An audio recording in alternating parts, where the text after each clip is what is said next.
Welcome students. Today we are going to learn topic number 14 bank and simple interest.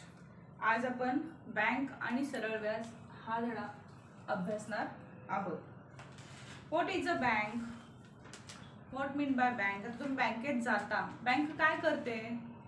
साधारणपणे पाहायला गेलं तर बँकेत सगळे पैशाचे व्यवहार होताना आपल्याला पाहायला मिळतात. ठीक आहे, म्हणजेच काय तर ही जी बँक आहे या बँकेला आपण ही बँक जी आहे ही गव्हर्नमेंट कोण रिकॉग्नाइज करतं? गव्हर्नमेंट रिकॉग्नाइज करतं. अ बँक ही जी बँक आहे ही बँक कोण रिकॉग्नाइज करतं? गव्हर्नमेंट रिकॉग्नाइज करतं.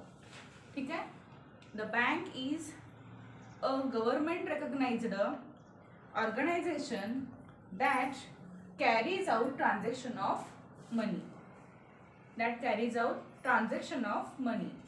ही जी बँक आहे ही बँक शासनमान्य वित्तीय संस्था आहे. सरकारमान्य वित्तीय संस्था जी आहे या वित्तीय संस्थेलाच आपण बँक असं म्हणतो.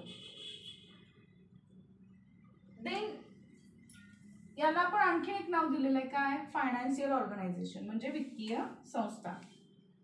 Financial organisation.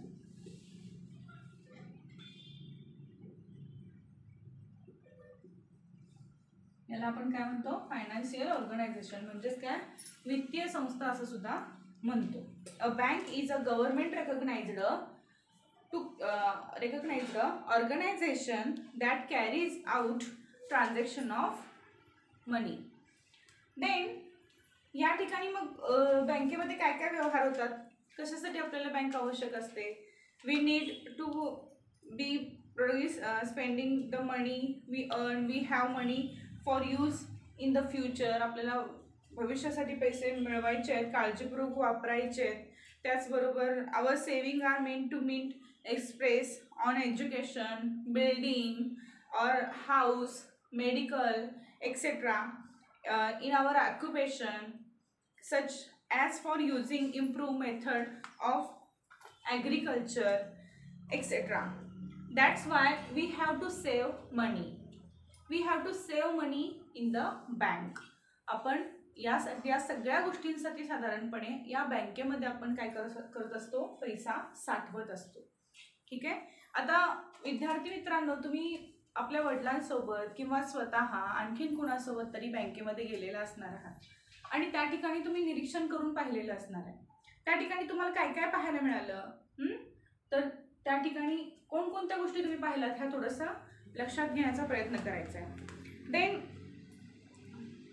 त्या ठिकाणी आपण पैसे सेव्ह करतो, पण ते सेव्ह करत असताना स्मॉल सेव्हिंगमध्ये करू शकतो, इन लॉंग टाइम सेव्हिंग करू शकतो. ठीक आहे, small saving made regularly accumulate over a period to become large amount and prove useful in the future, and amount kept in a bank remains safe and also grows over the year.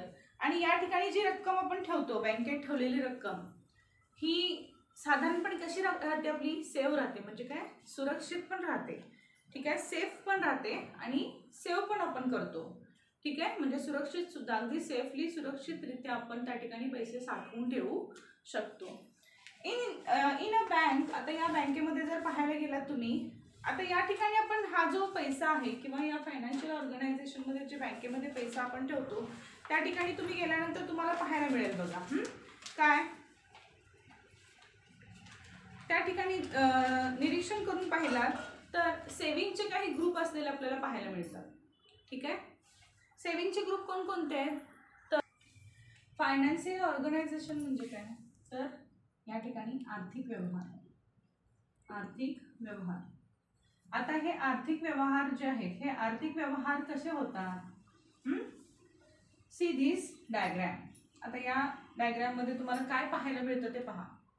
लक्षपूर्वक पाहिलात तर या ठिकाणी तुम्हाला students, farmers, woman saving group, industrialist, professional, teachers, businessman ह्या सर्व गोष्टी तुम्हाला पाहायला मिळतात.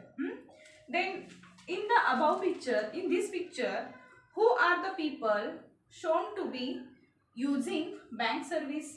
आता कोणकोणते पीपल या ठिकाणी, कोणकोणत्या व्यक्ती बँक सर्व्हिस बँकेत सर्व्हिस देतात किंवा त्याचा वापर करतात किंवा बँकेची व्यवहार करताना या ठिकाणी दाखवलेले आहेत.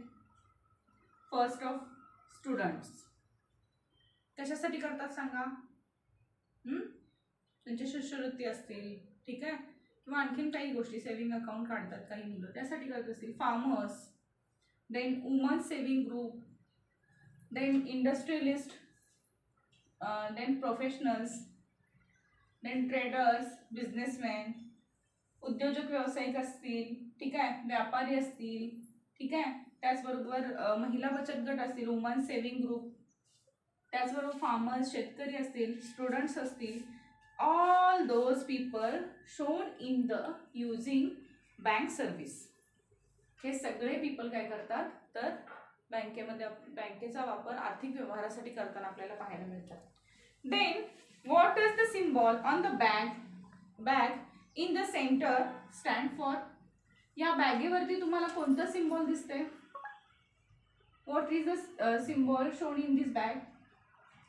हा जो सिम्बॉल आहे या सिम्बॉलला काय म्हटलं जातं? रुपीज. ठीक आहे, तुम्ही आता प्रॉफिट अँड लॉस पाहिलात या टॉपिकमध्ये आपण पाहिलो, ठीक आहे. 10,000 रुपीज लिहिले किंवा कुठले 100 रुपीज असेल तर थोडा आर हा सिम्बॉल आपण देतो, म्हणजे काय? रुपीज. ठीक आहे, जसं मराठीमध्ये आपण रुपये म्हणतो तसं हा सिम्बॉल जो आहे हा सिम्बॉल रुपीजसाठी वापरला जातो. ठीक आहे, to show the rupees, money, to show the money. ठीक आहे, यासाठी आपण हे सिम्बॉल वापरतो. Then what do the arrows, या ठिकाणी तुम्हाला ॲरोज दिसतात पहा. What do the arrows in the above picture tell you? हे arrows तुम्हाला काय सांगतात? तर या ठिकाणी जे arrows तुम्हाला काय सांगतायत? Money is given and taken. Money is given and taken to students. Money is given and taken to farmers. Women's given and taken the money. Then industrialists, professionals are given and taken money. Then traders and businessmen are also given and taken money. म्हणजे पैसे ठेवतात सुद्धा आणि काढून सुद्धा घेऊ शकतात. ठीक आहे, म्हणजे त्यांच्या गरजेसाठी पैशांचा बँकेतून ते पैसे मागून सुद्धा घेऊ शकतात किंवा वापरू शकतात किंवा बँकेमध्ये सेव्हिंग करण्यासाठी सुद्धा ते ठेवू शकतात. ठीक आहे, कर्ज म्हणून सुद्धा ते घेऊ शकतात आणि त्या ठिकाणी सेव्ह करण्यासाठी सुद्धा ते ठेवू शकतात. म्हणजेच काय या ठिकाणी तर and those are people money is given and taken and from to the bank to their many purposes. त्यांच्या अनेक कार्यासाठी अनेक गोष्टींसाठी त्यांनी काय करू शकतात तर ह्या पैशाचा वापर या ठिकाणी करताना आपल्याला पाहायला मिळतं आपल्याला. त्याचबरोबर म्हणजेच काय, a bank is a government recognised organisation that carries out transaction of money. Bank ही जी आहे सरकारमान्य वित्तीय संस्था आहे ज्याच्या माध्यमातून आर्थिक किंवा पैशाचे व्यवहार केले जातात. Then next, when we using the bank or when we open the bank account at that time which papers we need to the open to the bank account. आता कुठले कुठले पेपर्स आपल्याला आवश्यक असतात बँकेमध्ये खातं काढण्यासाठी? When to use banking service on has open an account in a bank we need to following documents or papers to open a bank account. आता या ठिकाणी आपल्याला ह्या खालील सर्व डॉक्युमेंट्सची आवश्यकता असते जर बँकेमध्ये आपल्याला खातं काढायचं असेल तर. We need to proof of residence. ठीक आहे, आपल्याला काय आवश्यक असतं तर या ठिकाणी पत्त्या संदर्भातली जी काही माहिती असते किंवा पुरावाच असतो, प्रूफ. पत्त्या संदर्भ, रेसिडेन्स म्हणजे पुरावा, पत्त्या संदर्भात जे पुरावे आवश्यक असतात त्याच्यामध्ये आपल्याला काय आवश्यक असतं तर रेशन कार्ड. काय काय लागतं? रेशन कार्ड असेल, इलेक्ट्रिक बिल असेल किंवा टेलिफोन बिल असेल किंवा डोमेशियल सर्टिफिकेट असेल, आयडेंटिटी कार्ड असेल, या सर्व आयडेंटिटी कार्ड असेल, या सर्व गोष्टी काय असतात आवश्यक असतात रेसिडेन्शियल प्रूफसाठी. ठीक आहे, देन प्रूफ ऑफ आयडेंटिटी, तुमची ओळख म्हणून ओळखीचा सुद्धा पुरावा त्या ठिकाणी आवश्यक असतो. मग ओळखीचा पुरावा म्हणून आपण काय काय देतो? आधार कार्ड असेल, वोटर आय डी असेल, पॅन कार्ड असेल, पासपोर्ट असेल. देन आफ्टर त्याचबरोबर ह्या सर्व गोष्टी ज्या आहेत त्या सर्व गोष्टी or any other proof suggested that by the bank besides the reference from another customer who is an account holder. त्या व्यक्ती संबंधी जो काय अकाउंट होल्डर आहे त्याच्या संबंधित आणखीन कुठलाही पुरावा असेल, तो पुरावा कुठलाही जो प्रूफ करतो की तोच तो व्यक्ती आहे असा कुठलाही पुरावा त्या ठिकाणी चालू शकतो. these documents are need to be open a bank account. हे सर्व डॉक्युमेंट्स आपल्याला आवश्यक असतात जर आपल्याला बँकेमध्ये खातं काढायचं असेल तर. Then students, which type of accounts have shown in the bank. आपल्याला आता फ्रॉम द बँक, आता बँकेमध्ये आपल्याला कोणकोणत्या प्रकारचे बँक अकाउंट्स पाहायला मिळतात. A saving account is mean to be induce a habit of saving money. Saving account आपल्याला पाहायला मिळतो. याच्या माध्यमातून सेव्हिंग अकाउंटमध्ये म्हणजे काय तर बचत खाते म्हणतो आपण याला. कसले खाते? बचत खाते. सेव्हिंग अकाउंटमध्ये काय केलं जातं तर पैशाची बचत करण्यासाठी आपल्याला सवय लावता येते. And account holder can deposit money in the saving account and and when money is available. त्याच्याकडे पैसा जसा अवेलेबल होईल तशा पद्धतीनं तो त्या ठिकाणी त्या खात्यावरती आपले पैसे, उपलब्ध पैसे जमा करू शकतो. त्याचबरोबर he or she may also withdraw, take out some money from the account and when he need, ज्यावेळेला त्याला आवश्यक असतं त्यावेळेला तो पैसा त्यातून काढून सुद्धा घेऊ शकतो. ठीक आहे. Bank gives us an interest of 4% or 6% or 7% on the money in the saving account. या सेव्हिंग अकाउंटमध्ये तो जेवढा पैसा ठेवतो त्या पैशा संदर्भात बँक त्याला विशिष्ट अशी रक्कम देते. ठीक आहे. त्या बचत खात्यावर असलेल्या रकमेवर बँक त्याला 6% असेल, 4% असेल किंवा 7% असेल, काही असेल, त्या ठिकाणी बँकेचा जो व्याजदर असतो त्या व्याजदरानुसार बँक त्याला त्या रकमेवरती व्याज देत असते. The bank customer gets faculties like a passbook, chequebook, then ATM card, mobile banking और SMS बँकिंग और internet banking etcetera. Then operate this account. आता हे सेव्हिंग अकाउंट ज्यांचं आहे ते कोणकोणत्या माध्यमातून इंटरनेटच्या सुविधाच्या माध्यमातून असेल किंवा चेकबुकच्या माध्यमातून असेल, पासबुकच्या माध्यमातून असेल, ATM कार्डच्या माध्यमातून असेल किंवा इंटरनेट बँकिंग असेल किंवा SMS बँकिंग असेल, ह्या सगळ्याच्या माध्यमातून काय करतात तर हे पैशाचे व्यवहार त्या ठिकाणी आपण करू शकतो. आणि इत्यादी सुविधा आपल्याला या सेव्हिंग अकाउंटमध्ये मिळतात. Then we have to fill in certain printed slip to deposit money in and account और टू विथड्रॉ इट. आपल्याला पैसे भरायचे असतील किंवा काढायचे असतील तर आपल्याला स्लिप आवश्यक असते. बघा, जर तुम्ही बँकेत गेलात, visit any a bank and to visit the bank and observe bank organisation and observe all the activities to do in this bank or observe all the space and all the sitting adjustments in this bank. तुम्ही या बँकेत जायचं आहे कुठल्याही जवळच्या आणि त्या बँकेत असणारे आर्थिक व्यवहार कशा पद्धतीने चालतात, सिटिंग अरेंजमेंट कशा पद्धतीची असते, कोणकोणते खाते असतात त्या ठिकाणी, कोणकोणते ब्लॉक्स असतात, कोणकोणते वर्ड्स त्या ठिकाणी दिसतात, तुम्हाला ते पाहायचं आहे आणि त्याच्या माध्यमातून तुम्ही ही माहिती मिळवू शकता. Then every bank has its own different forms but the information to be given in it the same. सगळ्या बँकेचा फॉर्म वेगवेगळा तुम्हाला पाहायला मिळेल. स्टेट बँकेत गेलात तर वेगळ्या पद्धतीचं तुम्हाला त्या ठिकाणी सुविधा तुम्हाला पाहायला मिळतील. ठीक आहे. बँकेचा फॉर्म वेगळा असलेला आपल्याला पाहायला मिळतो, फॉर्मसुद्धा वेगळा असलेला आपल्याला पाहायला मिळतो. ठीक आहे. चेकबुकसुद्धा वेगवेगळ्या पद्धतीचे कलर्समध्ये असलेलं आपल्याला पाहायला मिळतं. पण त्या ठिकाणी असणारा जो मॅटर असतो किंवा एव्हरी इन्फॉर्मेशन जी असते ती इन्फॉर्मेशन मात्र सारखीच असते, लक्षात घ्या. त्या ठिकाणी दिलेली इन्फॉर्मेशन मात्र कशी असते, सारखीच असते. There is another kind of bank account is current account. Joint account सुद्धा असतं बघा, दोघांच्या मध्ये हे काढू शकतो आणि त्या ठिकाणी सुद्धा अशाच पद्धतीच्या सुविधा आपल्याला मिळतात. Then current account. Current account मध्ये काय असतं, the money can be withdrawn from it any number of times, but one does not get any interest on the amount in this account. समजा या अकाउंट मध्ये आपण पैसे ठेवलो तर या ठिकाणी कितीही वेळेला आपण रक्कम काढू शकतो आणि भरू शकतो. ठीक आहे. मग त्या खात्यातील रकमेवर व्याज मिळत नाही, लक्षात घ्या, कारण आपण सारखं काढणार आहोत, सारखं ठेवणार आहोत. करंट अकाउंट, करंट अकाउंटलाच आपण चालू खाते असं सुद्धा म्हणतो. चालू खाते आणि हे सेव्हिंग अकाउंट म्हणजे बचत खाते. करंट अकाउंट मध्ये आपण काय करतो तर पैसे सतत काढू पण शकतो, ठेवू पण शकतो. त्यामुळे त्या जे काही रक्कम त्या ठिकाणी ठेवलेलं असतो त्याच्यावरती बँक आपल्याला व्याज देत नाही. पण काही कालावधीसाठी ठेवल्यावर आपल्याला त्या ठिकाणी व्याज जास्त मिळण्याची शक्यता असते. आणि त्या ठिकाणी मग कोणकोणत्या कारणासाठी आपण ठेवू शकतो, टू गेट मोर इंटरेस्ट.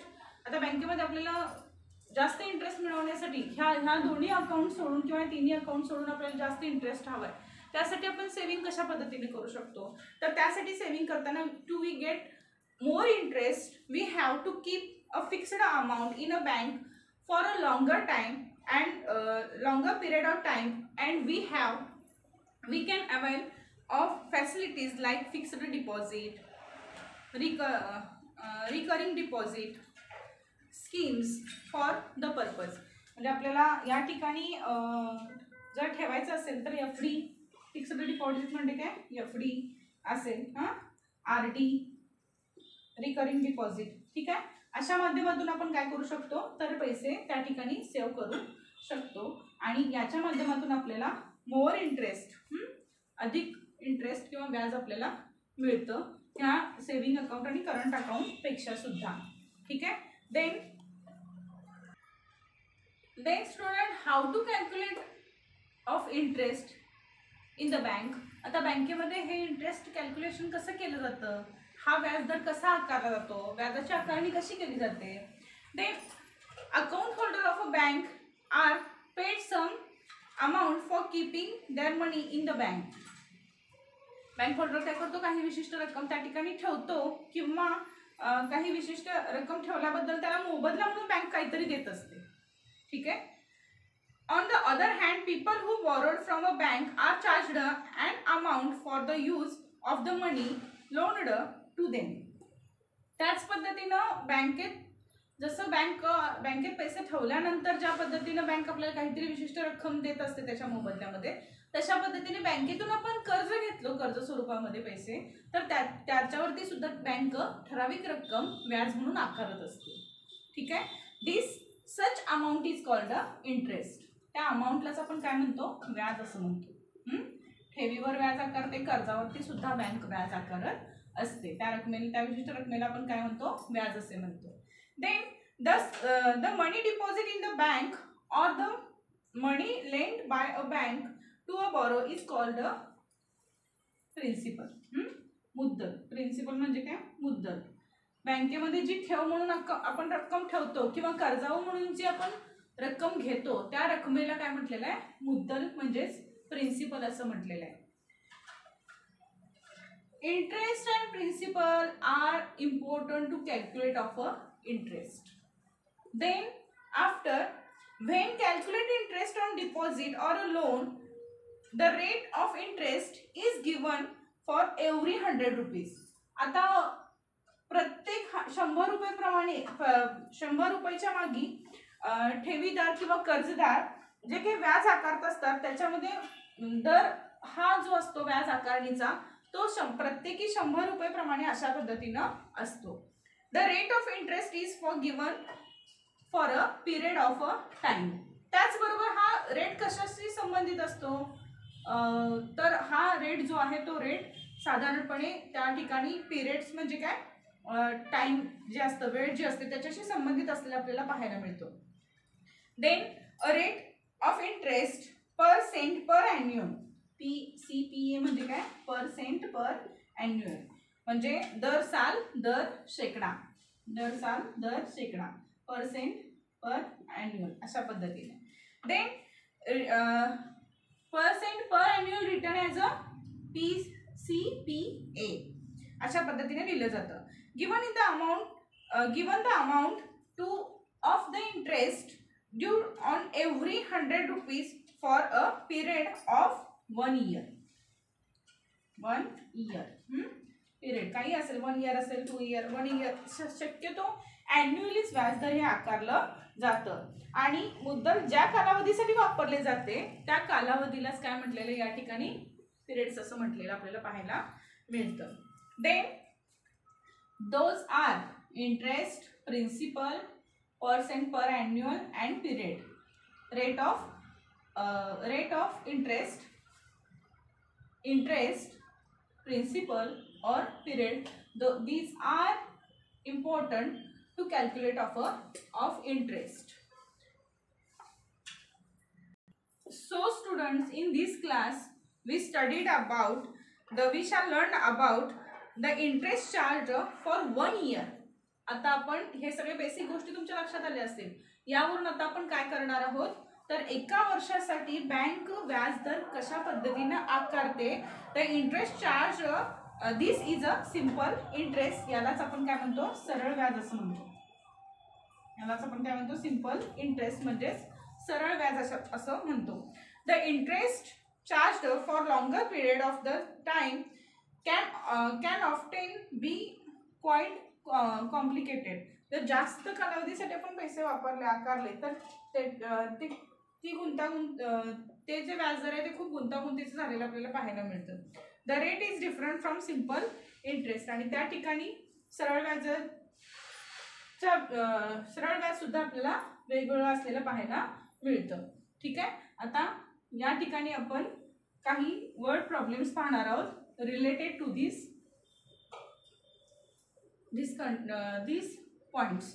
आता या मुद्द्यांना आधारून आपण एक उदाहरण पाहणार आहोत. बँकेत सरळ व्याज कशा पद्धतीने आकारलं जातं किंवा व्याज कशा पद्धतीने आकारलं जातं अशा पद्धतीचा एक वर्ड प्रॉब्लेम आता आपण पाहणार आहोत.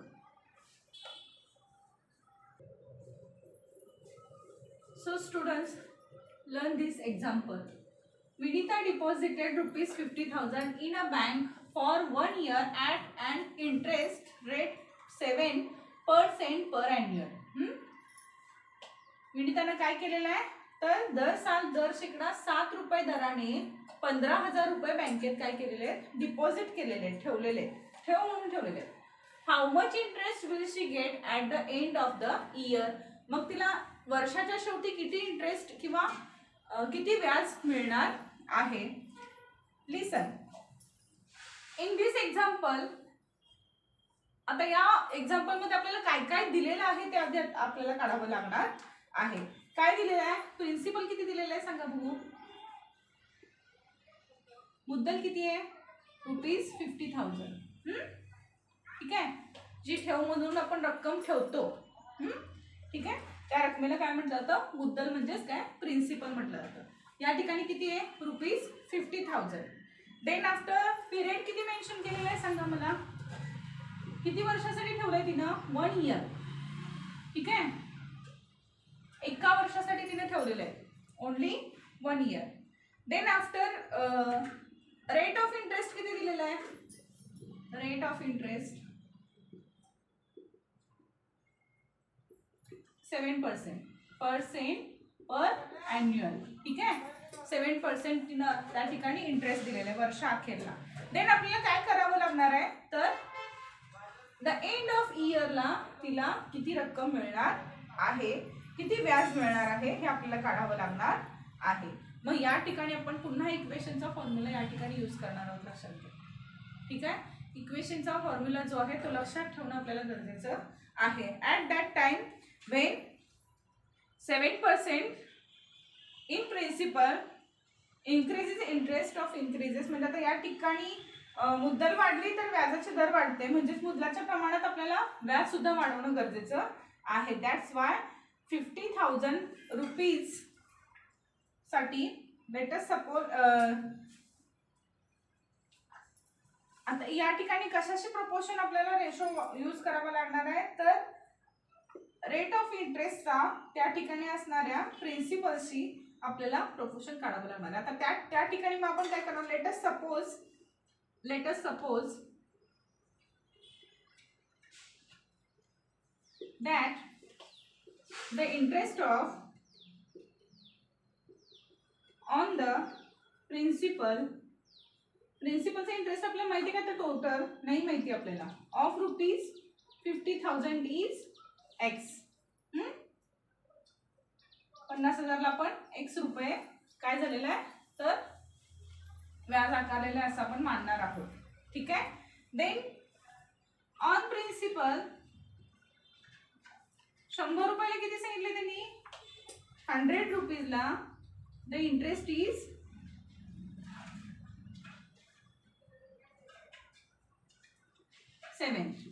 7 रुपये त्यांनी सांगितलेलं आहे, ₹7. तर त्यांनी 100 रुपयाला किती सांगितले, 7 रुपये सांगितले.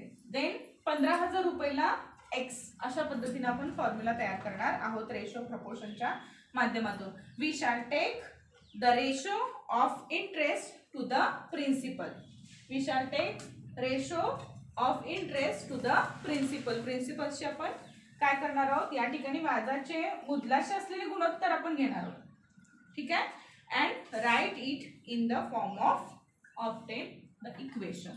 आता इक्वेशनच्या व्हॅल्यूमध्ये 50,000ला x, देन 7 रुपीज, 100 रुपीज.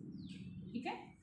100 रुपीजला 7, देन 50,000ला हाऊ मच. देअरफॉर पुढची स्टेप्स तुम्हाला माहिती आहे, शिकवलेलं आहे. हां, या ठिकाणी काय करणार आहोत, x/50,000. एक्स ज्या ठिकाणी आहे, जिथं व्हेरिएबल आपण यूज करतो त्या ठिकाणी छेदात असणाऱ्या संख्येने दोन्ही बाजूला आपण काय करणार आहोत, गुणणार आहोत. ठीक आहे. 50,000 7/100 मल्टिप्लाय बाय 50,000. देन सॉल्व करा. 50,000 म्हणता 50,000 एक्स या ठिकाणी असंच राहिलेलं आपल्याला पाहायला मिळतो. 2 zeros गेले. Then 7 multiply by 150. Then x is equal to 7 multiply by 150 केल्यानंतर किती येतं बघू तर 1,050 रुपीज. 1,050 रुपीज. देन या ठिकाणी आपण काय केलं, इक्वेशनमध्ये त्यावेळेस सांगितलं होतं तुम्हाला, multiply both side by 50,000.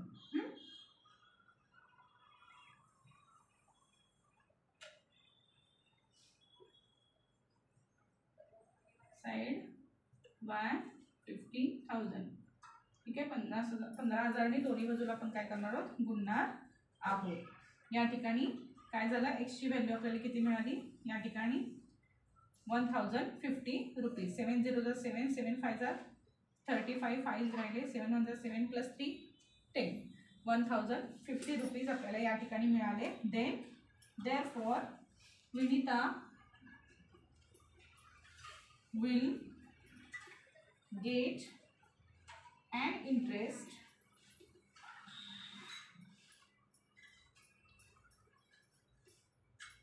of ₹1,050.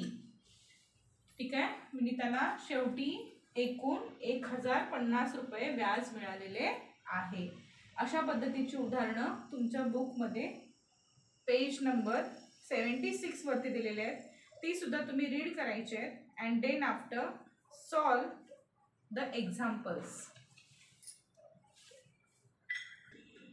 So student, solve the example of practice set 35, question number 1 and question number 2. Those are examples you solve in your notebook. Thanks.